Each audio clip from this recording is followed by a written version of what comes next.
El Señor, haremos una pausa en nuestra serie de sermones sobre el libro de Nehemías y estaremos predicando un salmo, el Salmo 46. Así que yo lo invito a que usted busque el texto y aquel que pueda estar de pie para leerlo juntos, así lo haga.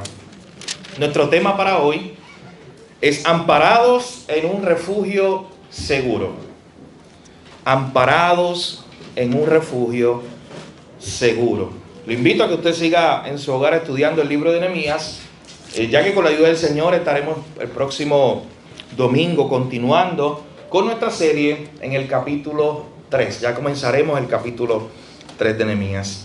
Así que dice así la palabra del Señor en el Salmo 46, versículo 1 en adelante. Dios es nuestro amparo y fortaleza, nuestro pronto auxilio en las tribulaciones. Por tanto, no temeremos aunque la tierra sea removida y se traspasen los montes al corazón del mar, aunque bramen y se turben sus aguas y tiemblen los montes a causa de su braveza. Del río sus corrientes alegran la ciudad de Dios, el santuario de las moradas del Altísimo. Dios está en medio de ella, no será conmovida. Dios la ayudará al clarear la mañana. Bramaron las naciones, titubearon los reinos. Dio él su voz y se derritió la tierra. Jehová de los ejércitos está con nosotros. Nuestro refugio es el Dios de Jacob. Venid, ved las obras de Jehová, que ha puesto asolamiento en la tierra, que hace cesar las guerras hasta los fines de la tierra, que quiebra el arco, corta la lanza y quema los carros en el fuego. Estad quietos y conoced que yo soy Dios. Seré exaltado entre las naciones, enaltecido seré en la tierra. Jehová de los ejércitos está con nosotros.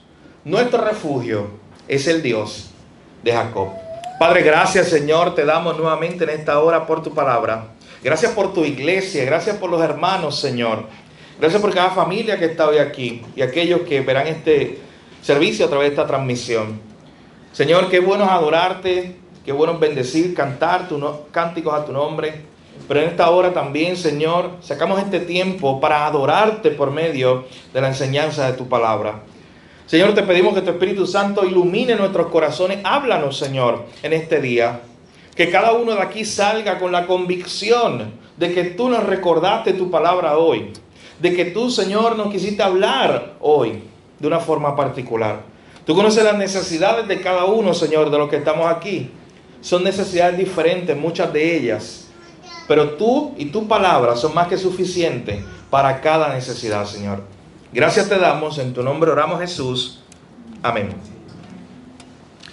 En el año 2012, el canal de National Geographic comenzó una serie que fue una serie muy exitosa de televisión, que estaba titulada o llevaba por nombre Doomsday Prepper. Una traducción más o menos sería preparándonos para el día final o para el día del juicio o preparados para el último día.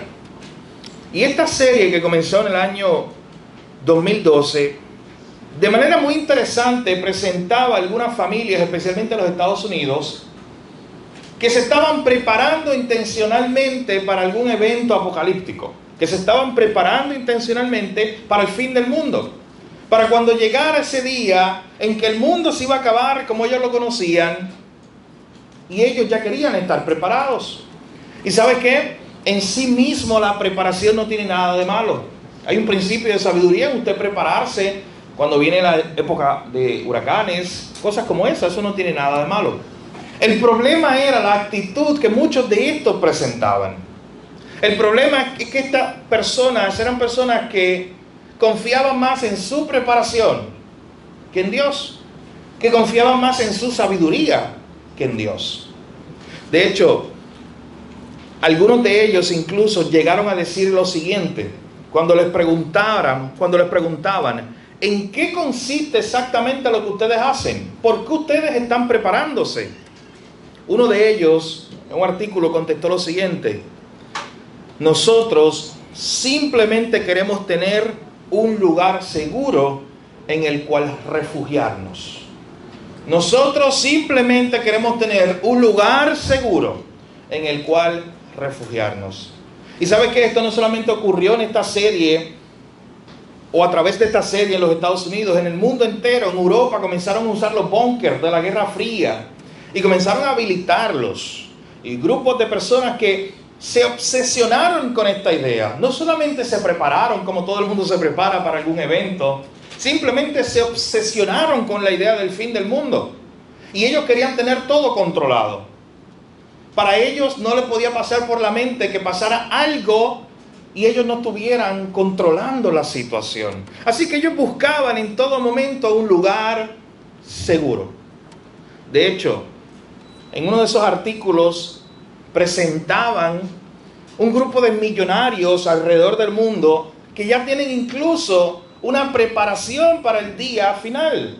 Y la preparación para el día final incluye unos búnkers, unos aviones que los van a llevar a un lugar específico. Mi hermano, y esto no es ficción, aunque parezca una película que usted vio en el Canal 4 los otros días. Es la realidad. Gente que se está preparando para el fin del mundo. Pero el problema de esto es que son gente que están preparándose y poniendo su fe ahí, en las cosas que ellos puedan hacer. Están poniendo su fe en sus esfuerzos. De hecho, uno de ellos incluso le llamó a uno de estos bunkers un arca de Noé moderna. Y dijeron, esta es nuestra arca de Noé, donde vamos a estar seguros. ¿Usted sabe cuál es el problema de eso? Que no era que Noé estaba obsesionado con que se iba a acabar el mundo algún día y preparó un arca para salvarse. No, fue Dios que en ese momento le había dicho, Noé, hay un solo lugar donde tú vas a estar seguro cuando se acabe en la tierra como existe ahora mismo. Cuando venga un cataclismo mundial, un solo lugar seguro. Si estás ahí vas a estar salvo. Si no estás ahí, perecerás junto a tu familia. Pero fue Dios el que proveyó el único lugar seguro para el día del juicio. Mi hermano, y eso no está muy lejos de la realidad del Evangelio, donde Dios nos ha provisto en Cristo el único lugar seguro para el día final. El único lugar seguro. Porque todas estas personas, mi hermano, tendrán sus bunkers, estarán muy preparados. Se sienten que nada ni nadie los puede tocar, aun donde ellos estén, a cientos de pies bajo tierra, muchos de ellos. Pero mi hermano, cuando venga el día del juicio y el día final, ni aun de lo más profundo ellos podrán escapar de un Dios todopoderoso. Ni aun con toda su preparación ellos podrán ser librados, a menos que estén en el único lugar seguro, en Cristo. Esta serie fue muy famosa, la cancelaron hace unos años, pero fue muy famosa y interesante. Comenzó a presentarse en los canales de Estados Unidos en el año 2012 con toda la intención publicitaria. Porque al final de ese año, noten, la serie empezó en febrero de 2012. La idea era que en diciembre de 2012 se iba a acabar el mundo, no sé si ustedes la recuerdan, una de tantas fechas.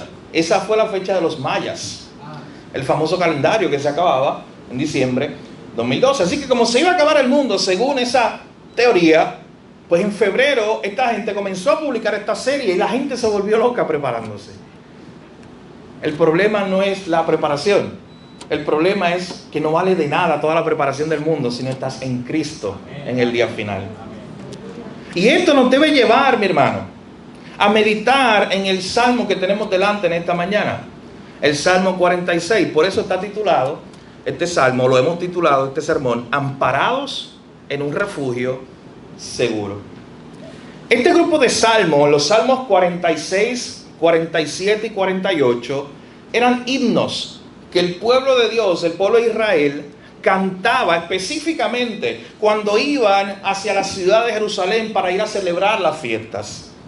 Si ustedes recuerdan, en el Antiguo Testamento se nos dice que al menos los judíos tenían que regresar a Jerusalén, no importa dónde vivían, tenían que regresar a la ciudad de Jerusalén al menos 3 veces al año, mínimo, porque eran 3 grandes fiestas que se iban a celebrar en Jerusalén.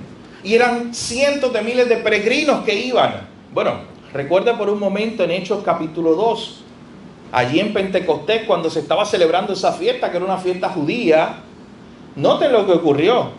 había gente, dice el texto, de todas las naciones, porque habían venido de toda esa tierra para ir a Jerusalén. Era importante regresar a Jerusalén. Así que tenemos en los Salmos 46, 47 y 48 cánticos que este grupo de peregrinos que regresaban a Jerusalén iban cantando por el camino. ¿Usted se imagina esa progresión, ese peregrinaje de un grupo de cientos de personas cantando el Salmo 46, el Salmo que tenemos delante de hoy, o el Salmo 47 o el Salmo 48? Todos estos salmos, cuando tú los unes, tienen que ver con algo particular. Todos estos salmos destacan la victoria del pueblo de Dios, destacan los atributos de Dios, destacan la grandeza, la majestad, la soberanía de Dios, destacan la idea de que Dios es un refugio seguro. ¿Y por qué ellos iban cantando estos salmos, mis hermanos? Porque los caminos eran muy peligrosos. Y al ellos enfrentarse a los caminos peligrosos, podían encontrar ladrones, podrían encontrar muchos peligros en el camino. Así que por eso ellos iban cantando estas verdades de que Dios era el que los protegía. Otro de estos salmos que se cantaba en el peregrinaje era el famoso Salmo 121 que decía: a ti o a quién voy a alzar mis ojos cuando venga el día de peligro. Dice, oye, yo alzaré los montes, yo alzaré mis ojos hacia el Señor. ¿Por qué? Porque ellos iban caminando y de los montes probablemente salían ladrones que podrían hacerle daño a esta gente. Y por eso ellos iban cantando estas verdades. Usted en sus notas tiene ahí el versículo 1 o la forma en que se introduce cada uno de esos salmos, el 46, el 47 y el 48. Y noten cómo nos dice: Dios es nuestro amparo y fortaleza, nuestro pronto auxilio en la tribulación. Luego el 47:1, pueblos todos, batid las manos, aclamad a Dios con júbilo. Verso 48:1, grande es Jehová y digno de ser en gran manera alabado en la ciudad de nuestro Dios, en su monte santo. Así que este grupo de salmos estaba junto y normalmente eran cantados cuando estos peregrinos iban camino a Jerusalén. Si usted no lo está conmigo, ya para comenzar a ver todas las verdades que aparecen ahí en el Salmo 46, este salmo en su título nos dice que es un salmo escrito o es parte de ese grupo de salmos escritos por los hijos de Coré. Este salmo consta de 3 partes, si usted lo ve como un todo, que se divide con un término que usted lo ve en sus Biblias, que es el término Selah. Ese término lo que significa no es otra cosa que pausa o interludio. De hecho, hay traducciones que te lo ponen como interludio. Era una pausa intencional. Recuerden que estos salmos eran cánticos que se hacían. Así que cada vez que usted esté leyendo un salmo y usted ve esa pequeña frase en una de las esquinas que dice Selah, esa palabra lo que significa era pausa. Era como si, oye, estamos cantando, pero vamos a pausar para meditar en las verdades que estamos cantando. Vamos a pausar para meditar en lo que nosotros acabamos de cantar y acabamos de decir. En un mundo que vive muy rápido, eso es importante. En un mundo que usted y yo leemos a veces muy rápido el texto, es importante esta idea de detenernos a meditar. Así que este salmo está dividido en 3 partes principales y eso es lo que estaremos viendo en esta mañana.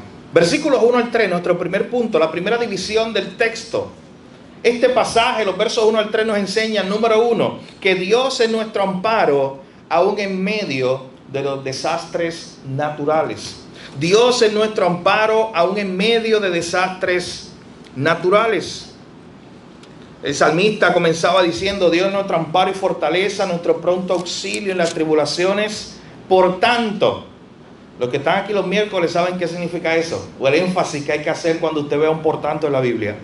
Como Dios es nuestro amparo, como Dios es nuestra fortaleza, por tanto, no temeremos, aunque la tierra sea removida. Noten el lenguaje del salmista, que él está siendo poético, él está utilizando hipérboles o exageraciones, pero es para presentarte un cataclismo mundial. Si hay un desastre natural grande, imagínate la tierra siendo removida, los montes siendo traspasados al mar, aunque bramen y se turben sus aguas y tiemblen los montes a causa de su braveza. El salmista está diciendo, aun cuando ocurra lo peor, en términos de desastres naturales. Aun cuando ocurra eso, yo puedo seguir confiando en la verdad del verso 1. Dios es nuestro amparo, nuestra fortaleza, nuestro pronto auxilio en las tribulaciones. Noten conmigo, mi hermano, cómo el salmista comienza a ver a Dios como el amparo, el único lugar seguro, como una fortaleza. Usted sabe lo que es una fortaleza, un castillo. En la ciudad de San Juan tenemos. Y la idea principal era precisamente proteger la ciudad de los invasores enemigos. Era un lugar donde la gente se podía sentir segura. Así que el salmista veía a Dios de esa manera. Dios es nuestro amparo y fortaleza. Pero noten al final del verso 1 que también dice: Él es nuestro pronto auxilio en las tribulaciones. Y cuando dice pronto auxilio, la idea que está presentando es que Él es el que está dispuesto constantemente, el que está presto, listo para ayudar a su pueblo cuando su pueblo está en necesidad. No hay un pronto auxilio que llegue a tu auxilio más rápido que no sea nuestro Señor. Y por eso el salmista lo decía de esa manera. Este mismo verso en la Nueva Traducción Viviente, los versículos 1 al 3, usted lo tiene ahí en sus notas también, dice de la siguiente manera, escuche bien: Dios es nuestro refugio y nuestra fuerza. Él siempre está dispuesto a ayudar en tiempos de dificultad. Noten cómo traducen esa parte de Él es nuestro pronto auxilio. Aquí dice, Él siempre está dispuesto a ayudarnos en tiempos de dificultad. Por lo tanto, no temeremos cuando vengan terremotos y las montañas se derrumben en el mar, que rujan los océanos y hagan espuma, que tiemblen las montañas mientras suben las aguas. Pero nosotros estaremos confiados. Esa es la declaración del salmista, de los hijos de Coré que escribieron este salmo. No importa que ocurra grandes desastres naturales. La verdad del verso 1 no cambia. En medio de todos esos desastres naturales que puedan ocurrir, Dios es nuestro amparo, nuestra fortaleza, nuestro pronto auxilio en la tribulación.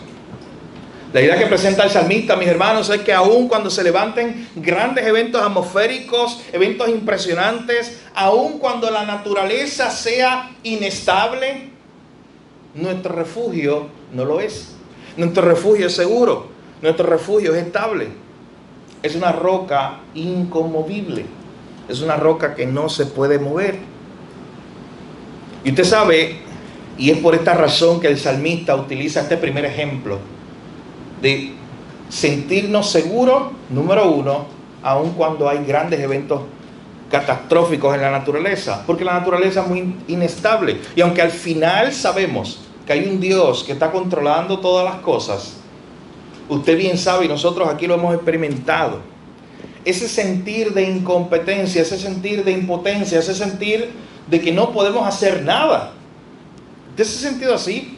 De hecho, para algunas personas ese es el sentimiento más difícil de enfrentar. Ellos dicen, yo puedo enfrentar tristeza, yo puedo enfrentar otras cosas, pero el sentirme impotente, de yo no poder hacer literalmente nada frente a una situación, eso es lo que más me paraliza.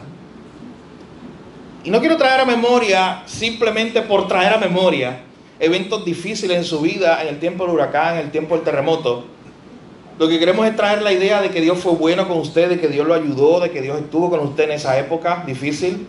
Pero piense por un momento, mientras los vientos rugían, ¿qué podía hacer usted en medio de huracán? Nada.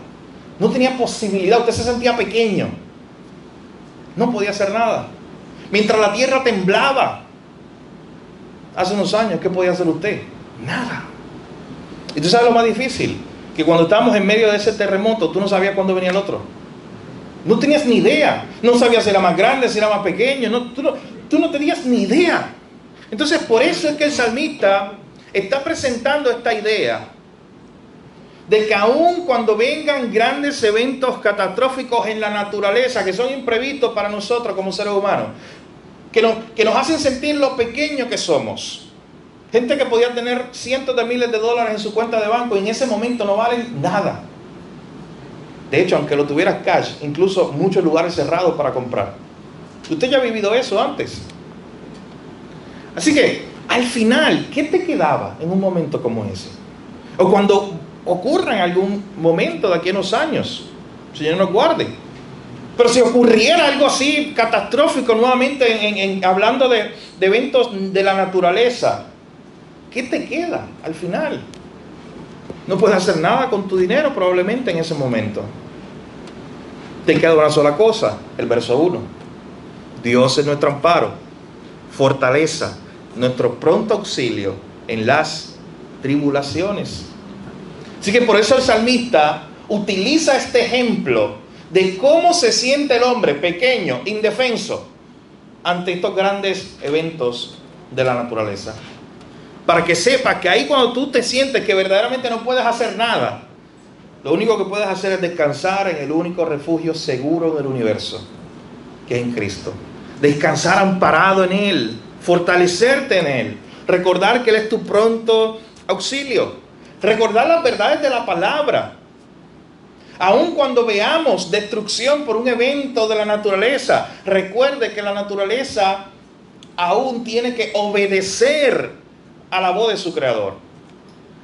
Un autor, en una ocasión, comentando sobre el evento de Jesús calmando la tempestad, ¿usted recuerda esa escena? Jesucristo con su autoridad, había una tormenta, y Jesucristo con su poder y su autoridad diciendo calma, y la naturaleza se calmó. Hay un autor que comentando ese texto allá en el Evangelio de Marcos capítulo 4 nos dice, ¿tú sabes por qué ocurrió eso? Porque cuando Jesús habló con su palabra y se calmó de momento la tormenta, porque la naturaleza aún recuerda la voz de su creador. Porque la naturaleza no está simplemente al azar, porque Dios tiene control aún sobre esos eventos que usted no tiene ningún control. De esos eventos cuando usted se siente pequeño, indefenso, impotente, que no puede hacer nada, cuando ves una situación como esa, una gran catástrofe natural, es en ese momento donde usted puede recordar esta verdad, de que Dios es su amparo, Dios es su fortaleza, de que Dios es nuestro pronto auxilio en la tribulación. Pero en segundo lugar, no solamente el salmista presenta esta idea de que Dios es nuestro amparo en los momentos en que nos encontremos ante una gran catástrofe de la naturaleza. En segundo lugar, Él da un segundo ejemplo que nos pone también a nosotros en una posición donde nos sentimos de igual manera indefensos, situaciones imprevistas. Miren lo que Él hace. Voy a leer ahora del verso 4 al 7 del Salmo 46, nuestro segundo punto. Dios es nuestro amparo aún en medio de la inestabilidad de las naciones. No solamente nuestro amparo en medio de los desastres naturales, sino que en segundo lugar, aún es nuestro amparo en medio de la inestabilidad de las naciones. Dice el versículo 4 y 5, esto es como un paréntesis dentro de todo lo que está diciendo el salmista. Del río sus corrientes alegran la ciudad de Dios, el santuario de las moradas del Altísimo. Dios está en medio de ella, hablando de la ciudad. Dios está en medio de la ciudad. No será conmovida. Dios la ayudará al clarear la mañana. Mi hermano, los versos 4 y 5, cuando usted ve el Salmo 46 como un todo, usted nota que están ahí como interrumpiendo. Están como en el medio, están haciendo como un paréntesis. ¿Y usted sabe por qué esos salmos están allí, esos versos? Porque de momento, si nota conmigo, los versos anteriores está hablando del mar embravecido. Está hablando de catástrofes en la naturaleza. Está hablando de un mar bravo. Y de momento brinca en el verso 4, habla de un río que no causa tristeza, que no está bravo como el mar. Un río que alegra la ciudad de Dios. De momento hace una pausa y comienza a decir, no, pero Dios está en medio de esa ciudad y no será conmovida. De hecho, usted sabe que en la ciudad de Jerusalén no había ríos. ¿Y por qué el salmista está hablando de esa forma? No hay un río literal allí dentro, en la ciudad. Pero él está hablando de una manera simbólica con la idea de que Dios estaba en su pueblo o entre su pueblo. De que Dios, aun cuando afuera estuvieran pasando grandes catástrofes en la ciudad, como Dios la estaba protegiendo, iba a haber paz. Aun cuando afuera el mar estaba bravo, adentro en la ciudad, había un río de tranquilidad, había paz. ¿Y por qué había paz? Verso 5, porque Dios está en medio de ella. Y porque Dios está en medio de ella, no será conmovida, no será destruida la ciudad. Dios la ayudará al clarear la mañana. La idea es, aunque en la noche se escuche mucho rugido y la tormenta esté dando fuerte con todo y azotando con todos sus vientos, al clarear la mañana tenemos la esperanza de que Dios está con su pueblo. Dios la ayudará, Dios ayudará a la ciudad, Dios ayudará a su pueblo. Así que el salmista lo que quiere hacer en el medio del mismo salmo es como recordarte que no importa si te encuentras en algún momento enfrentando un evento de la naturaleza, o no importa si te encuentras enfrentando la inestabilidad de las naciones, como veremos ahora en el segundo punto. En ambos extremos, tú puedes estar seguro de que Dios está en medio de su pueblo, de que Dios está cuidando a su pueblo. Esto nos debe llevar a recordar al Emanuel, el Dios con nosotros, el Dios que prometió estar con su pueblo mientras ellos cumplen su misión todos los días hasta el fin. Así que el salmista hace ese breve paréntesis en los versículos 4 y 5. Y ahora entonces continúa la segunda parte, los versos 6 al 7, presentándonos este segundo ejemplo.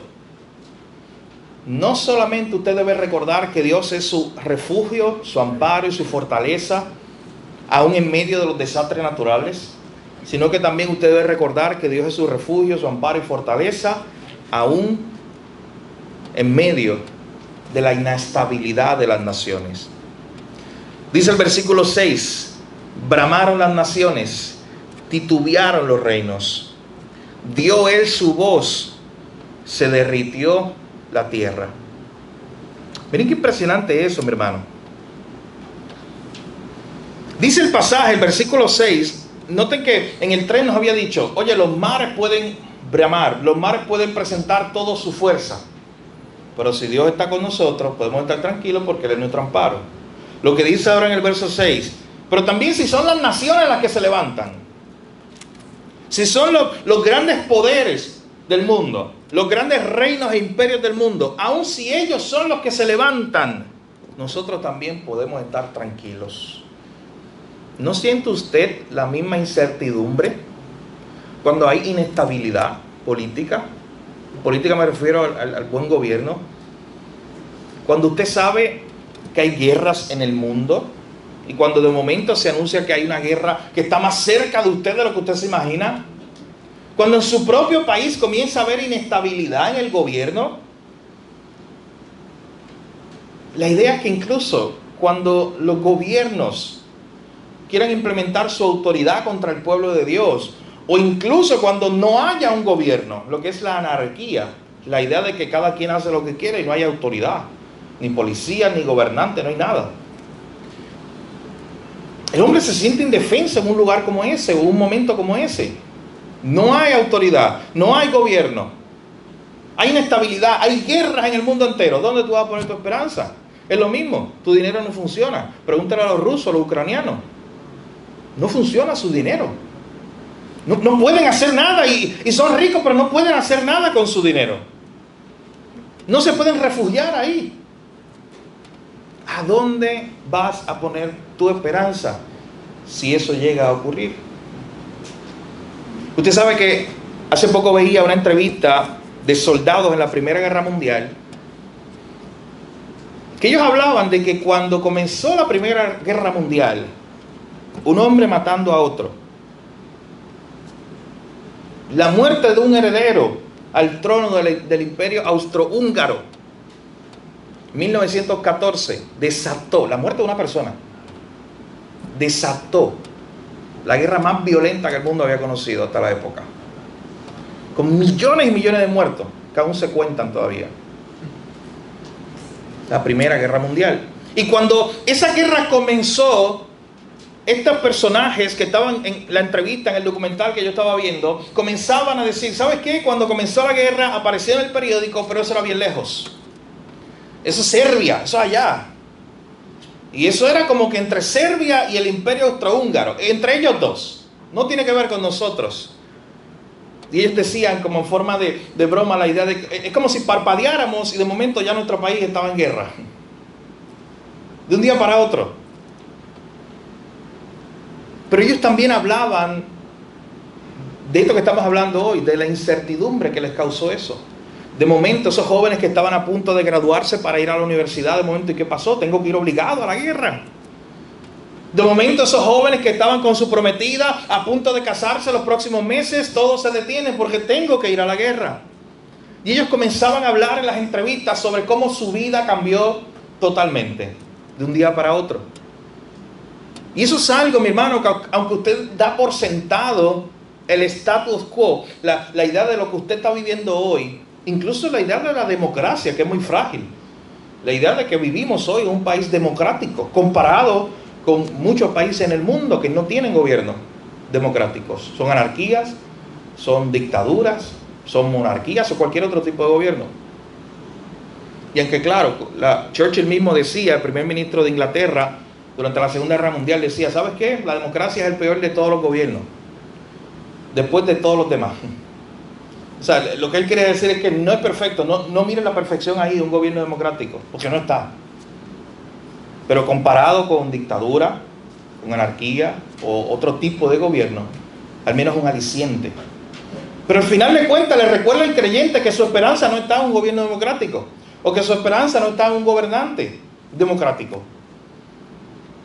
Al final de cuentas nos pone a pensar, y es la idea que queremos traer hoy, que aun cuando venga inestabilidad en las naciones, en el mundo entero, o llega a Puerto Rico inestabilidad en ese sentido, guerra o inestabilidad en el gobierno, y usted no sepa qué hacer.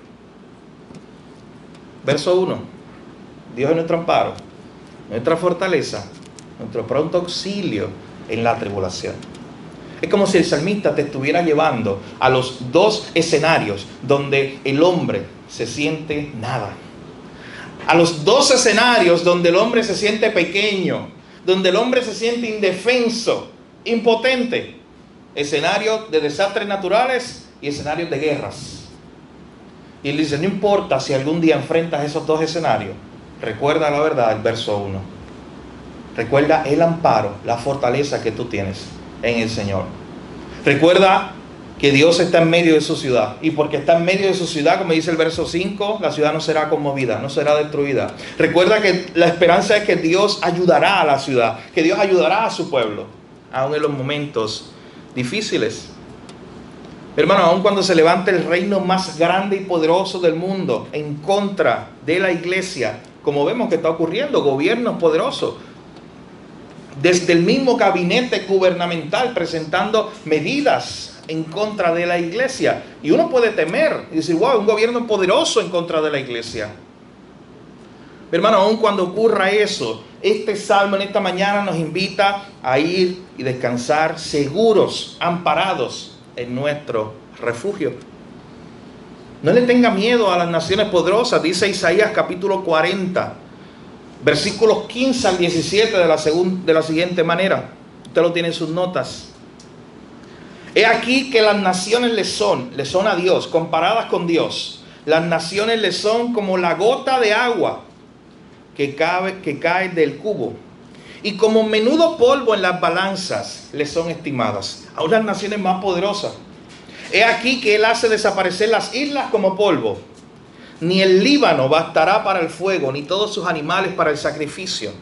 Como nada, escuche bien, como nada son todas las naciones delante de Él. Y en su comparación serán estimadas en menos que nada y que lo que no es. Isaías el profeta no tiene palabras para comparar a Dios con las naciones y los reyes más poderosos. Y él dice, cuando los comparamos, ellos son como menos que nada, al lado de Él, al lado de un Dios tan poderoso. ¿Y sabes qué? En la época Isaías conoció a reyes muy poderosos que vivieron en su época. Había imperios muy poderosos, pero él quería dejarle saber al pueblo que Dios era más grande aún que esos imperios. Así que llegamos al verso 7. ¿Por qué descansar en el Señor aun cuando se levante guerra, aun cuando haya momentos difíciles e inestabilidad en las naciones? ¿Por qué descansar en el Señor aun cuando bramen las aguas del mar y hayan grandes eventos de desastres naturales? El versículo 7, la respuesta.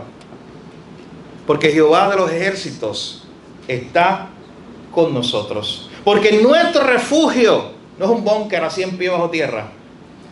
No es el dinero que tengo en el banco. Nuestro refugio es el Dios de Jacob. Hermano, ¿te imaginas al pueblo cantando eso, esa estrofa que era como parte del coro? Jehová de los ejércitos está con nosotros. Hay peligros en el camino. No sabemos lo que vayamos a encontrar en la otra curva de camino a Jerusalén. Pero Jehová de los ejércitos está con nosotros. Nuestro refugio es el Dios de Jacob. Y noten que debajo del versículo 7 hay otro término de pausa. Para meditar en la verdad que se estaba cantando. Y así llegamos a la última parte de nuestro sermón en esta mañana. Y la última parte del texto. Los versículos 8 al 11. Una parte muy importante en esta alabanza, en esta canción, en este himno. Salmo 46. Este es nuestro tercer punto. El Dios que nos ampara nos invita a descansar seguros en Él. El Dios que nos ampara, el Dios que nos ha refugiado, nos está invitando a descansar, nos está invitando a estar seguros en Él. Miren conmigo lo que dice el versículo 8, pero noten el contexto. El mar rugiendo, las naciones rugiendo, grandes desastres naturales, guerras. Pero a la luz de todo eso, el salmista nos invita, y se nos invita en este versículo 8, a no poner nuestra mirada allá. A no poner nuestra mirada en los grandes desastres de la naturaleza que están ocurriendo. A no poner nuestra mirada en la inestabilidad política y entre las naciones que hay en el mundo, en la guerra. Dice el versículo 8, venid, ved las obras de Jehová. Hermano, este versículo es como un llamado a reenfocarnos. Es la idea de, pon tu mirada no en los desastres naturales, no en la inestabilidad de las naciones y las guerras. Vengan, yo les voy a enseñar algo mejor. Venid, vamos a ver las obras de Jehová. En otras palabras, no miremos esos acontecimientos que están pasando, esos desastres que están pasando. Veamos las cosas que está haciendo Dios. Es la invitación del Salmo. Venid, vean las obras de Jehová. No pongan su mirada en otra cosa, en los terremotos, en la guerra. Pongan su mirada en la obra que está haciendo el Señor. Venid, ved las obras de Jehová, que ha puesto asolamientos en la tierra, que hace cesar las guerras hasta los fines de la tierra. El único que tiene ese poder, que quiebra el arco, corta la lanza y quema los carros en el fuego. Ese versículo 9, la última parte, es la idea de que Dios tiene el poder para hacerlo, terminar la guerra y controlar todo lo que está aconteciendo con la inestabilidad en las naciones, porque Él quiebra el arco, la lanza y quema los carros en el fuego. Él tiene el poder para detener todo ese mal, lo que está diciendo el salmista. De hecho, noten que el versículo 9 nos está diciendo que Él tiene poder para detener todo lo que está pasando en el mundo en cuanto a guerras. Pero si habíamos visto ya, el versículo 6 nos dice que con el poder de su voz, la última parte del verso 6, Él dio su voz y se derritió la tierra. Miren qué imagen más poderosa del poder de Dios. Es una imagen que el salmista quiere que se impregne en nuestra mente. Él habló y algo aconteció. Él habló y la tierra se derritió delante de Él. Si la tierra se derrite delante de Dios, la idea es que Él está controlando todo con su voz, con su palabra. Y esa es la imagen que el salmista quería que los lectores de este salmo se llevaran en sus mentes. Vengan, vean las obras de Jehová. No se concentran en el mar rugiendo. No se concentran en las naciones que están levantándose. Concéntrense en la obra que está haciendo Dios. Y llega un punto aquí, el versículo 10, donde es un pasaje muy conocido. De hecho, usted a veces incluso puede ir a una tienda por departamento y compra su cuadrito muy bonito que tiene este versículo. Pero miren qué hermoso la realidad que presenta. En medio de todo esto, En medio de la consideración de los grandes desastres naturales, en medio de la consideración de que también puede haber inestabilidad porque las naciones estén en guerra y el ser humano se sienta pequeño, indefenso, impotente delante de todos esos eventos. En medio de todo eso hay una invitación de Dios. Versículo 10. Estad quietos y conoced que yo soy Dios. Seré exaltado entre las naciones. Seré enaltecido en la tierra. Mi hermano, Dios conoce a su pueblo. Dios nos creó. Dios conoce que como seres humanos, lo menos que estamos es quietos. No es nuestra tendencia natural cuando estamos enfrentando o un gran cataclismo natural o noticias de que hay guerra en el mundo. Ninguno de los dos escenarios, que son los escenarios extremos que el salmista está poniendo, pero cualquier escenario usted lo aplica. En medio de ninguna cosa difícil que le esté pasando a usted, su tendencia natural no es a estar quieto, es a estar desesperado, a estar inquieto. Y en medio de eso, Dios hace una invitación al pueblo y le dicen: estad quietos.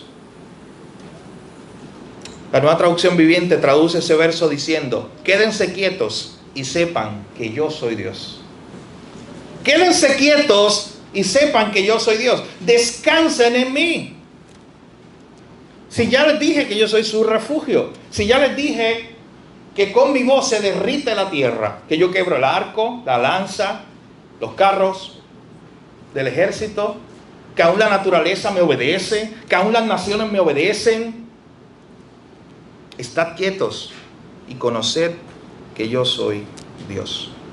Hermanos, ¿por qué se nos invita a descansar en Él?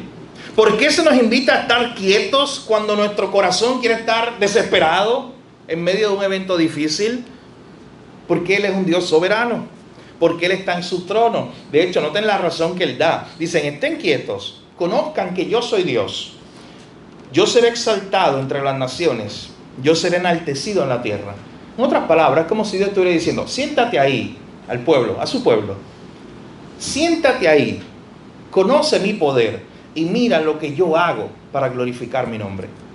Y mira la forma en que yo glorifico mi propio nombre. Es lo que hace Dios. Se glorifica aún en medio de esas situaciones difíciles.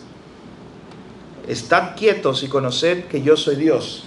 Memorízate ese verso, mi hermano. Y cuando llegue la tribulación, sea tan grande como esta, de una catástrofe en el mundo, o sea algo quizás más pequeño comparado con eso, no importa lo que sea, memorízate este pasaje. Y cuando estés inquieto, desesperado por una situación, una noticia que llega a tu vida, recuérdale a tu alma esta verdad.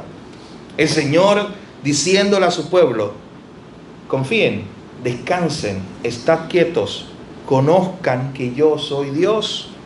Yo seré enaltecido entre las naciones, yo seré exaltado entre su pueblo.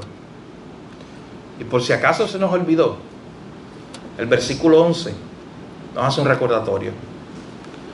¿Por qué podemos estar o debemos estar quietos mientras el mundo se cae en pedazos probablemente? ¿Por qué debemos estar quietos mientras vemos las naciones levantándose una contra otra? Vemos eventos naturales de los cuales nosotros no tenemos control. ¿Por qué tenemos que estar quietos? Porque Jehová de los ejércitos, verso 11, está con nosotros, para que no se nos olvide. Nuestro refugio es el Dios de Jacob. Por eso podemos estar quietos. En el año 1521, un monje que había descubierto, estudiando la verdad de la palabra de Dios, de hecho, enseñando la verdad de la palabra de Dios, un día, descubrió que el justo por la fe vivirá, allá en el centro de Europa, en Alemania. Estoy hablando de Martín Lutero. En 1521 él tenía una cita con las autoridades de la época. Allí va a estar el hombre más poderoso del mundo en su época, Carlos V. Ese hombre era tan poderoso que no solamente era reinante de Europa, sino que unos años antes se había descubierto América. y él había heredado todas las tierras de América. O sea, imagínense ese hombre, poderoso, porque era el emperador del imperio en esa época, y acababa hace unos años atrás su familia de heredar todas las tierras nuevas descubiertas por los españoles. Un hombre muy poderoso. Allí estaba él. Allí estaba su corte. Pero también había representación del hombre más poderoso en los religiosos en la época. Había representación del Papa. Y a Martín Lutero lo llaman y le dicen, ¿sabes qué? Tenemos tus escritos. Y recuerden que Martín Lutero se había levantado en contra de todo lo que no fuera el Evangelio. Se había levantado en contra de que se vendieran prácticamente tickets al cielo, las indulgencias. Y él dijo, no, el tesoro más grande que tiene la iglesia no son los tesoros que hay en el Vaticano. El tesoro más grande que tiene la iglesia es el Evangelio de nuestro Señor Jesucristo. No hay tesoro más grande que Cristo, decía Lutero. Y eso le molestaba a las autoridades papales. Le molestaba al Papa que este hombre se hubiera levantado con la autoridad de la palabra de Dios, más nada, a decir, ustedes están diciendo otro mensaje. Lo que siempre ha dicho la Biblia hay que rescatarlo. El justo por la fe vivirá. No puedes comprar tu entrada al cielo. No puedes ganártela con los méritos que ustedes han inventado en la iglesia tradicional. Hay un solo camino, hay que regresar a él. Eso molestó. De hecho, eso desequilibró todo el sistema de teología católica de la época. Así que había que llamarlo a cuenta. Lo llamaron a cuenta y ese día, cuando él llegó allá, imagínense, frente al hombre más poderoso del mundo, a una audiencia, y le dice, Martín Lutero, ¿esto es tuyo? Aquí dice Martín Lutero arriba, como que tú lo escribiste. Solamente te pedimos que tú te retractes. Solamente te pedimos que tú digas que no, que todo lo que está ahí, eso no es verdad. La presión era tanta que él pidió un día para considerarlo. Y al otro día fue nuevamente. Y dicen algunas narraciones que él entró allí cantando el Salmo 46. ¿Se imaginan eso? Se iba a enfrentar con el hombre más poderoso del mundo. Y empezó diciendo, Dios es nuestro amparo y nuestra fortaleza, nuestro pronto auxilio en la tribulación. Aunque se levanten las naciones, yo tengo el hombre más poderoso del mundo frente a mí ahora mismo. Pero Dios está conmigo. Y sabe que otra vez le preguntaron, Martín Lutero, ¿estos libros son tuyos? ¿Tienen tu nombre? Y él dijo, sí, son míos. De hecho, la historia es más interesante porque él dijo, déjame verlo. Y comenzó allí, en medio de ese evento, empezó a verlo, a ver si eran de él. Y a leer pedazos. Sí, esto es mío. Yo lo escribí. Y la otra pregunta que le hicieron, ahí se podía haber acabado todo. Él tenía que decir, yo me retracto, yo niego todo eso. Y se acababa. Él seguía siendo un monje católico. Pero le preguntaron, ¿tú te retractas de todo esto? ¿Tú lo niegas? Y él comenzó un discurso, probablemente uno de los discursos más importantes o que han quedado grabados en la historia. Y él comenzó a decir, a menos que me muestren, no por lo que dice el Papa, no por lo que dicen los concilios, a menos que me muestren por este libro, por la Biblia, que esto está mal, que el único camino al cielo es Jesús, que solamente la fe va a salvar al justo y todas esas verdades doctrinales, a menos que ustedes me muestren por la Biblia que eso está mal, yo no puedo ni quiero retractarme, porque mi conciencia está cautiva, está atada, está amarrada a la palabra de Dios. Al final él terminó diciendo, así me ayude Dios, porque él sabe el problemón que tenía encima. La Iglesia Católica con todo su poder iba a estar detrás de él. Carlos V con todo su poder, imperio, iba a estar detrás de él. De hecho, ¿sabe que se le dieron algunos días para que él regresara? Era tradición de la época, para que él regresara a su casa, ordenara todo y se entregara al Estado para ser ejecutado por su rebelión. De camino a su casa, a arreglar todas las cosas, Federico, el príncipe de Sajonia, lo secuestró. Él era el bueno de la película en un momento dado. Lo secuestró, se lo llevó para su castillo, o uno de sus castillos, se llama el castillo de Wartburg. Y allí lo escondió por casi un año. Desde allí él comenzó a traducir la Biblia al idioma de la gente. Pero se dice que él allí en ese castillo, basándose en el Salmo 46, el salmo que acabamos de predicar, hizo un himno, compuso un himno. Se ha convertido también en un himno muy famoso, Castillo Fuerte es nuestro Dios. Él lo escribió en ese momento, en ese evento. Hermano, él estaba rodeado por soldados físicos, por el príncipe de la región. Había un castillo literal, de piedra, de barro, de allí con él, ladrillo fuerte. Había una fortaleza física, literal, que lo rodeaba mientras él estaba en un escritorio escribiendo este himno. Pero en medio de eso él dijo, no, al final de cuentas, si yo voy a ser protegido, no es por el príncipe de Sajonia ni todo su ejército, ni este castillo que veo, ni estas paredes grandes. El que me defiende a mí, el que está conmigo, es el Dios de Jacob. Nuestro refugio, mi refugio es el Dios de Jacob. Y escribió ese famoso himno.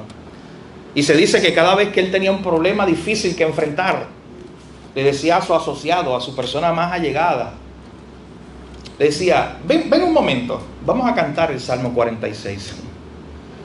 Cada vez que él enfrentaba una prueba difícil, se detenía a cantar este salmo que nosotros acabamos de predicar. Una buena práctica, de hecho. Pero hermano, que el Señor nos ayude a ver las verdades, considerar las verdades que hemos estado meditando en esta mañana. El salmista nos presentó los dos extremos de situaciones donde más uno se siente como humano, pequeñito, vulnerable. Eventos, grandes eventos de la naturaleza, guerras, inestabilidad de las naciones. Y le dice, no importa si algún día te enfrentas con alguno de esos dos eventos o con cualquier otro, Jehová de los ejércitos está con nosotros. Nuestro refugio es el Dios de Jacob. Padre, gracias por tu palabra. Gracias porque a través de ella, Señor, somos fortalecidos. Gracias porque a través de ella nos recuerdas estas hermosas verdades, Señor.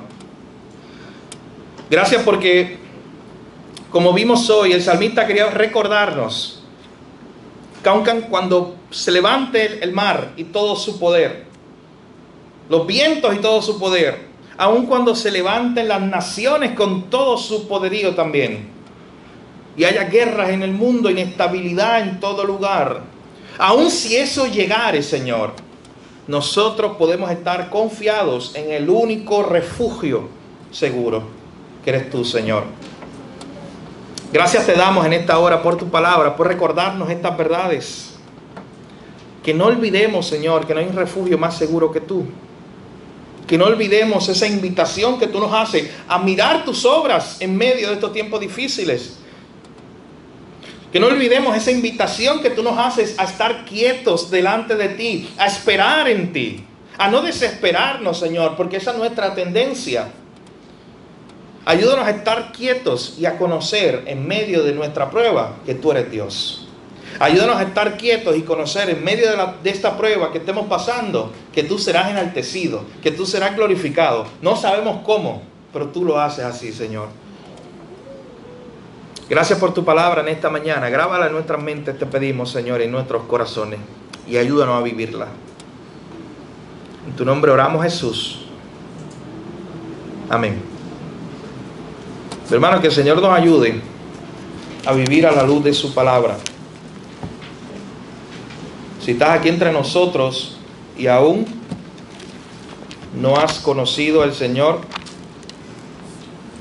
hoy es el día de salvación. Hay un solo lugar en el cual tú puedes estar seguro. Hay un solo refugio. Cuando se dieron esas noticias a Noé, literalmente era esa idea. Noé, no hay otro lugar donde tú puedas estar seguro cuando venga el día final, el día del juicio. Si estás en el arca vas a ser salvo. Si no, no. La misma idea nos presenta el Evangelio. Si estás en Cristo, estás seguro. Aun cuando vengan el día final con todas sus consecuencias. Te invito en el nombre del Señor, si así no lo has hecho aún, que vengas a ese único lugar seguro. Que vengas a ese refugio que está abierto todavía. Que todavía hoy tienes la oportunidad de entrar y descansar en él y sentirte seguro ahí. Y que cuando ya entras a ese refugio no hay nada ni nadie que pueda sacarte nuevamente. Porque estás en las manos de un Dios soberano y todopoderoso. Si hoy estás aquí y no has acudido a Cristo como tu refugio, hoy te invito en el nombre del Señor. Ahí donde tú estás puedes orar. Orar y decirle: Señor, perdona mis pecados. Te agradezco por tu salvación. Hoy te doy gracias porque has provisto a través de Cristo una única manera. Hoy reconozco que no hay otra manera de yo ser salvo, que no es estar ahí escondido en la piedra de los siglos, en la roca eterna, en Cristo. Hoy vengo a ti y me refugio en ti, Cristo. Fuera de ti no hay vida, fuera de ti no tengo salvación. Te invito en nombre del Señor a hacer esa oración, si nunca la has hecho. Y no te vayas de este lugar sin hablar con los pastores, sin acercarte a un líder o a un hermano sobre esa oración que acaba de hacer. Pero también como iglesia, recordemos el refugio seguro que tenemos en Él.